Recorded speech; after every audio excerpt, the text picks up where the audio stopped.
வணக்கம் மக்களே, உங்ககிட்ட ஒரே ஒரு கேள்வி கேட்க விரும்புகிறேன். கடைசியாக உங்கள் வாழ்நாளில் இந்த மாதிரி ஒரு மரத்தடியில் நீங்கள் உட்காந்து நீங்கள் ஓய்வெடுத்து எத்தனை வருடங்கள் ஆகுது? கொஞ்சம் யோசிச்சு பாருங்கள். உங்களை நீங்களே கேள்வி கேட்டு பாருங்கள். பரபரப்பான சிட்டி வாழ்க்கையில் நீங்கள் எல்லோரும் ஓடிட்டே இருப்பீங்க. ஆனாலும் தனிப்பட்ட உங்களுடைய வாழ்க்கை எப்படி இருக்குது? இந்த மாதிரி மரத்துக்கு அடியில், அதாவது ஒரு கிராமத்துலேயோ அல்லது ஏதோ ஒரு இடத்துலையோ இந்த மாதிரி ஒரு மரத்துக்கு அடியில் இப்படி நிம்மதியாக நீங்கள் உறங்கக்கூடிய வாய்ப்பு உங்களுக்கு கிடச்சி எத்தனை வருடங்கள் ஆகுது? யோசிச்சு பாருங்கள். அப்படி இல்லைன்னா தயவு செஞ்சு உங்கள் கிராமத்துக்கு போங்க. அப்படி இல்லாட்டி ஏதாவது ஒரு இடத்துக்கு சுற்றுலாவுக்காக வச்சு போங்க.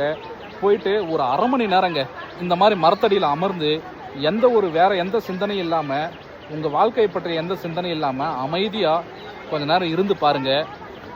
அந்த அரை மணி நேரம் உங்களுக்கு எவ்வளவு சிறப்பானதாக இருக்குது அப்படிங்கிறத நீங்களே உணர்வீங்க. ஸோ பரபரப்பான வாழ்க்கையில் நீங்கள் இருக்கிறீங்க, பரபரப்பான வாழ்க்கையில் நீங்கள் சிக்கியிருக்கீங்க அப்படின்னா தயவு செஞ்சு அதுலேருந்து வெளியில் வாங்க. உங்களுடைய மன நிம்மதிக்காக, உங்களுடைய ஆரோக்கியமான வாழ்க்கைக்காக தயவு செஞ்சு வாரத்தில் ஒரு முறையாவது ஏதாவது ஒரு மரத்தடியில் போயிட்டு அமைதியாக ஒரு அரை மணி நேரம் உட்காருங்க. அது போதும், வேறு ஒன்றும் கிடையாது.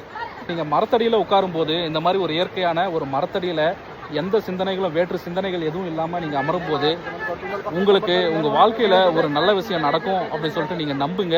நிச்சயமாக நடக்கும். அது ஒரு தியானத்துக்கு சமமானது. நிச்சயமாக உங்களுடைய ஸ்ட்ரெஸ் எல்லாம் ரிலீஃப் பண்ணும், ஆஸ்பத்திரி செலவை குறைக்கும்.